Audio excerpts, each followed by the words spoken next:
Hi, I'm Maria Saracen. And I'm Scott Saracen, and we are both producers at Rhode Island PBS. That's right, and we've been creating documentaries for somewhere around 20 years. So today we're extremely excited to be here with you, sharing some of our best practices. All right, let's get started. Here we are, and coming up, this presentation is going to focus on best practices for the 3 phases of production. Pre-production, which is how to find a good story and prepare for production. The production itself, which is best practices for interviews and filming B-roll. And then lastly, post-production, how to tell the best story you possibly can. A quick note I want to make is when we say you in all of these slides, we're really referring to the filmmaker. So if you're the teacher, this is information you can convey to your students, or perhaps your students are even watching this presentation, but you is the filmmaker, just to keep things simple.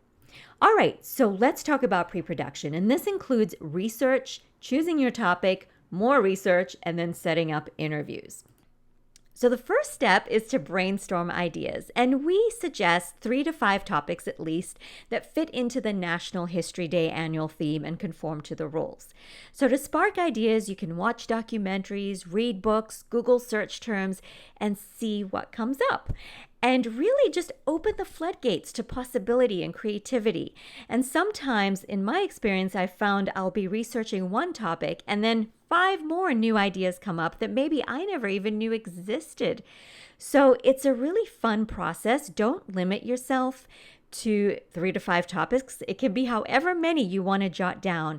And then from that point onwards, you're going to pick some of your favorites to really research a little bit more, so that you can ultimately come to the one right topic for you to pursue. Now, one thing I want to mention is that you do not have to be an expert on the topic to begin with, but you must be willing to become an expert as you create your documentary. Okay, so ultimately, how do you choose the topic? So here are some questions to ask yourself. Is it something that really interests you? It's kind of important that you're interested in it because you're going to be spending a lot of time researching this topic and working on the documentary. Also, does the topic lend itself to being visual? So what I mean by that is documentary is all about showing images and pictures. So if you're working on a topic that happened hundreds of years ago where there were no photographs and no video, what are you going to show? Now, this doesn't mean that you have to rule the topic out, but it does mean that you have to consider if you're willing to be creative and resourceful in coming up with alternatives to having footage and photographs being readily available. One excellent example I saw of a visual documentary that was done for the National History Day project was about impoverished Americans, and photographers were sent out to document American families, and the images they came back with were incredibly haunting and visceral and just so interesting to see. And so the students who chose this topic were at an advantage, I would say, right out of the gate because they had this incredible material to work with. So again, just because your topic isn't that visual doesn't mean that you shouldn't consider it, but definitely think about what you are going to show in your documentary and how easy it's going to make your life or how challenging it's going to make your life if there's nothing to show and you have to come up with everything yourself. Okay, the third factor is who would you need to interview for this documentary? A lot of the time, you would be surprised at how many people are willing to be interviewed. Obviously, if you want to interview the Queen of England or some famous rock star, you may not have that great access or any access. But when it comes to professors and doctors and experts and scientists and teachers and whoever it is, you would be surprised at how willing people are to be interviewed. So do not be intimidated by that. Next, what resources would your topic require? Would it require you to fly to Alaska? Well, maybe that's not particularly feasible. Or does it require you to just go to the library down the street? So consider the resources and cost that would be involved in creating the documentary about your topic. And lastly, will this topic teach your audience something new or make them question something that they always took for granted, or make them take action on an important issue? And this may be a way to judge whether the topic that you want to produce is really worthy of your time and effort? Does it have some sort of impact? All right, once you have finally chosen the topic, the right one for you, you need to immerse yourself in researching it. So dive in, find as much as you possibly can about it, and take note of key information that you want to remember. And also write down possible questions for your interviewees. So this can be done in any format that you prefer. It can be writing in a notebook or putting it in a Word document. The most important thing is to be able to access it easily so that you can use it as you create your script and as you come up with your questions. And it just needs to be organized. That's the key point. The last thing you want to remember about research is that just because your documentary is less than 10 minutes long doesn't mean that it needs any less research than a documentary that's an hour or 5 hours long. You still need to know your subject. You still need to get the best bits of that topic into your documentary, and you still need to come up with great questions and a great script. Once you've conducted your research, you have reached a point where you can prepare for your interviews. So make a list of who are the experts on your topic. And once you have that list, it's a really good idea to watch, read, or listen to any material available out there with those experts, and then use it as a springboard for compiling your questions. And it's actually a great way to get to next level questions. So for instance, if there are any existing interviews with your experts, listen and get the best parts of those interviews, and then make sure that you create questions that will get those answers out of them again, and maybe get even better answers. You also want to reach out to the experts that you would like to interview, explaining your project and the fact that you would like to interview them. And again, don't be intimidated. It doesn't matter, what the accomplishments of these experts are. Most people are incredibly gracious and helpful, and so don't be shy about reaching out to them. And then the more you know about your topic and the experts that you're interviewing, the more confident you'll feel going into the interview. And also, they will appreciate your efforts too. I can't tell you how many times people who I've interviewed have been grateful that I actually know the subject and that I'm asking them intelligent questions. So you definitely want to be empowered with that research so that you can have that confidence. Okay, we are now at a point where we can get to the production phase. And production includes equipment, interviews, and B-roll. So let's start off with equipment, and Scott is going to take you through all the nitty-gritty. Okay, thank you, Maria. So equipment you will need. First and foremost, you're going to need some sort of computer with editing software. What brand it is doesn't really matter. What matters is that you're comfortable using it and it will help you tell your best story. Next is a camera.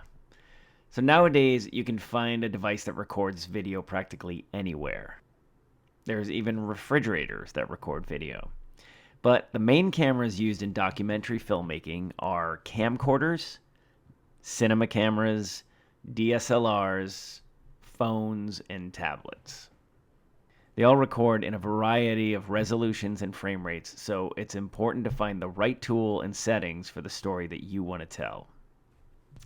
So next is a microphone to capture audio. You'll need some sort of external microphone. That means a mic that you can plug into your camera or computer or audio recorder, rather than using the mic that's built into your camera. For interviews, whether it's a lavalier mic that attaches directly to your subject's clothing or a boom microphone just out of frame of the camera, it's crucial to record clean, intelligible audio. And to do this, you're going to need to get that mic as close to your subject as possible. The other use of an external microphone is for your narration. So when you're recording voiceover, you can use one of the microphones I stated before, or there are many high-quality microphones that are specifically designed for this. They can plug right into your computer.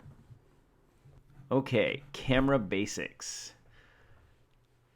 So first off, I want to talk about shooting everything horizontally, not vertically. The use of smartphones in modern day filmmaking has literally changed the way we view videos.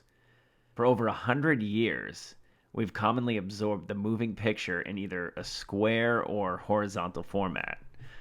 With the advent of smartphones and tablets, this has allowed us to shoot vertical video. So there's nothing wrong with this. In fact, there's apps that have been designed specifically to cater to this type of video. But for the purposes of this NHD project, videos will be displayed horizontally. So if you shoot vertically, your video is going to have black bars on either side. Okay, use a tripod or find a way to keep your camera stable.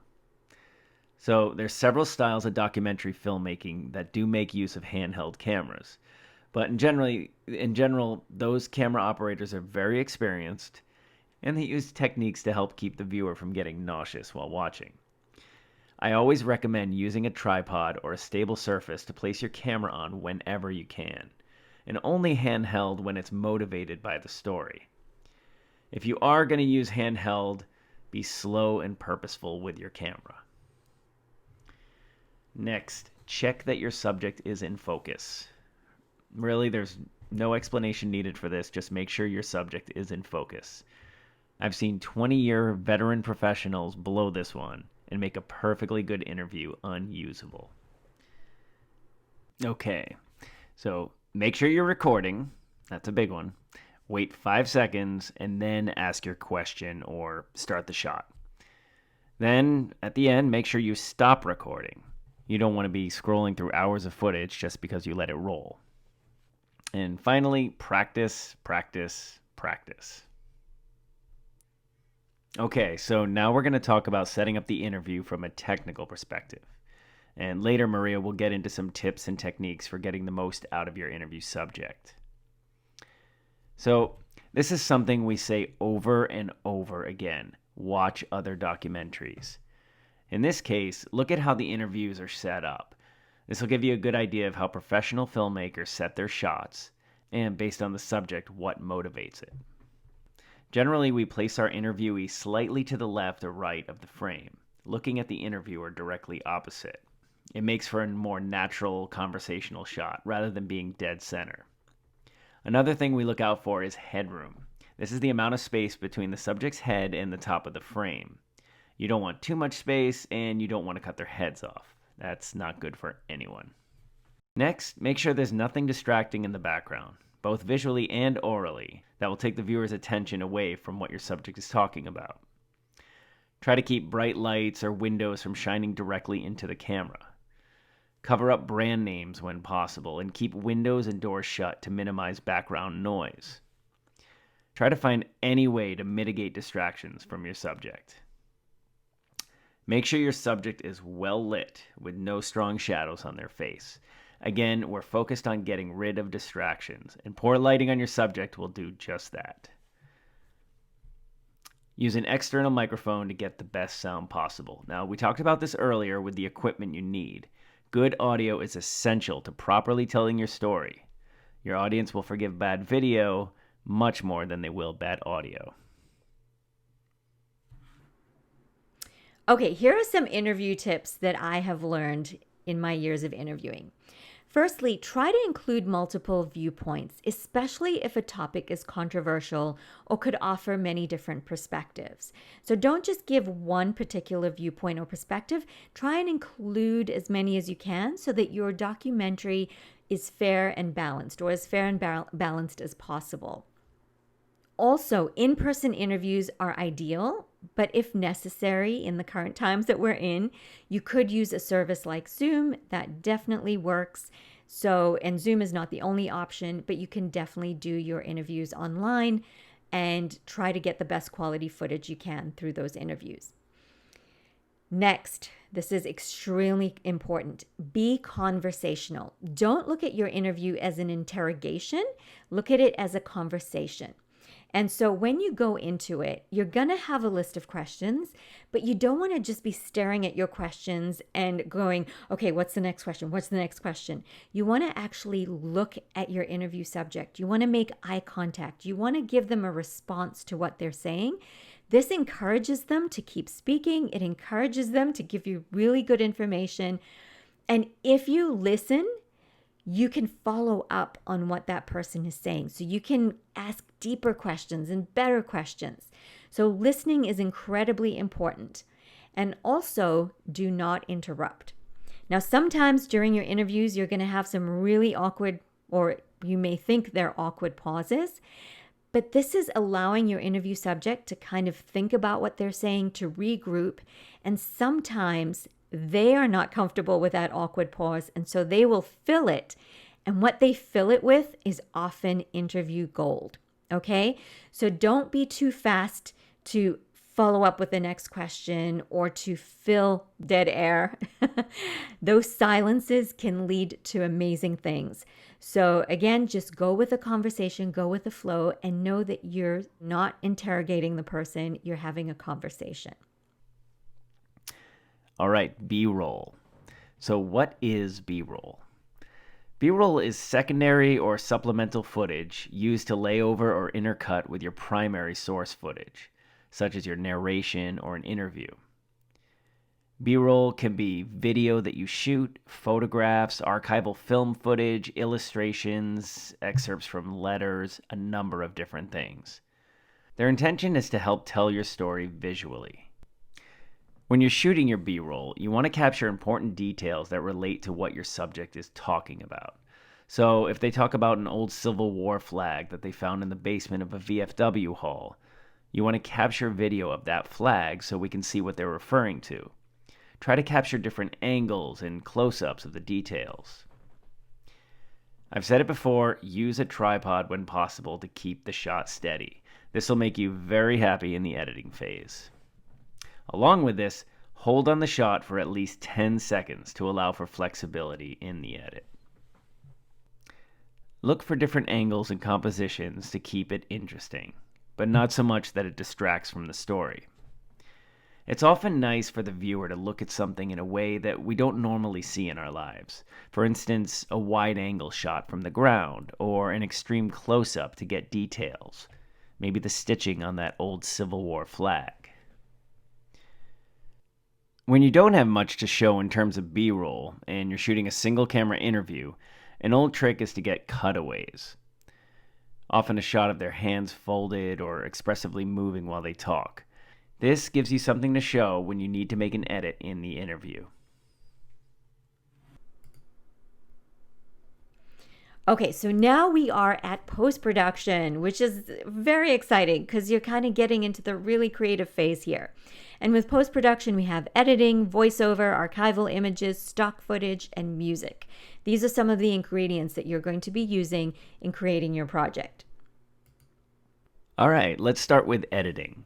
You want to choose a system that you're comfortable with, not just because of the brand name or it's what other editors in Hollywood use.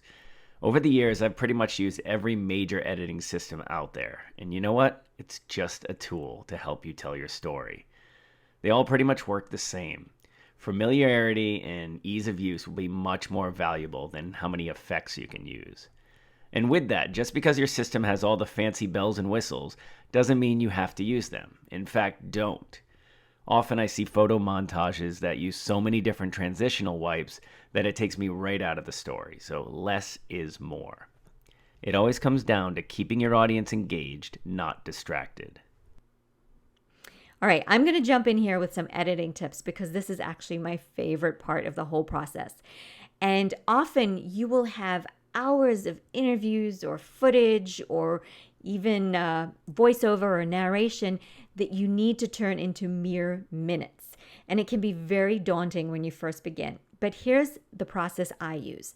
I start with making one long cut. I don't feel like I have to make any serious decisions in that cut. I'm basically just putting anything that I think is good stuff.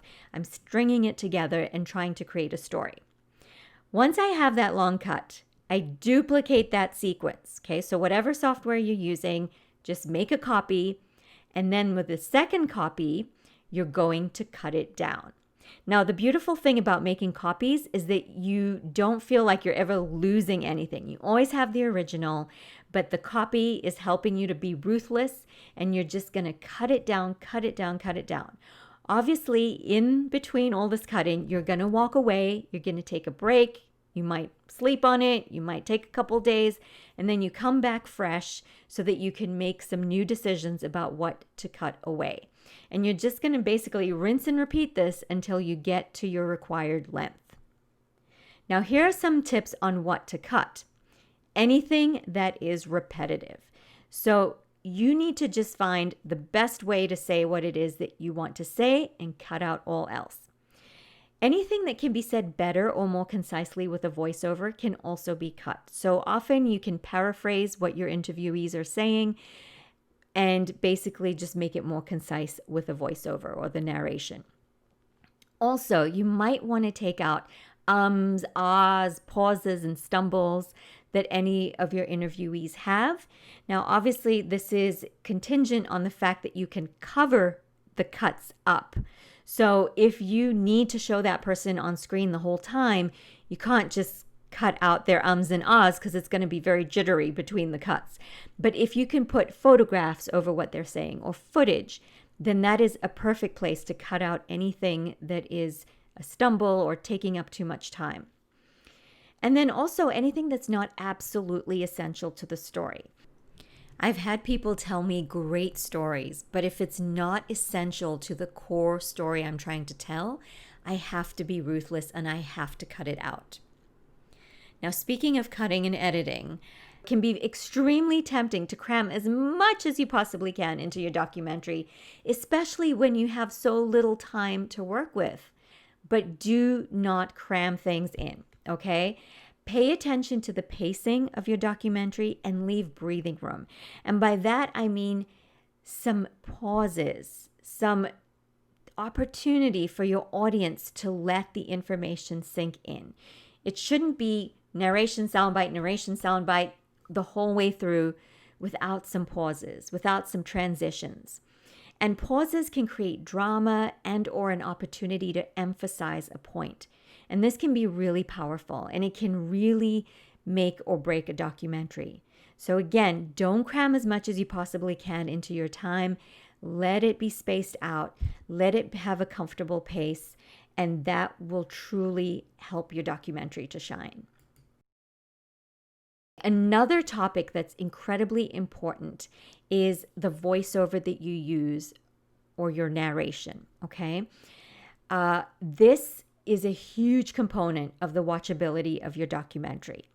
So the tone of the read, the tone of the narration should fit the tone of the project. And often you need to use more energy than you may think.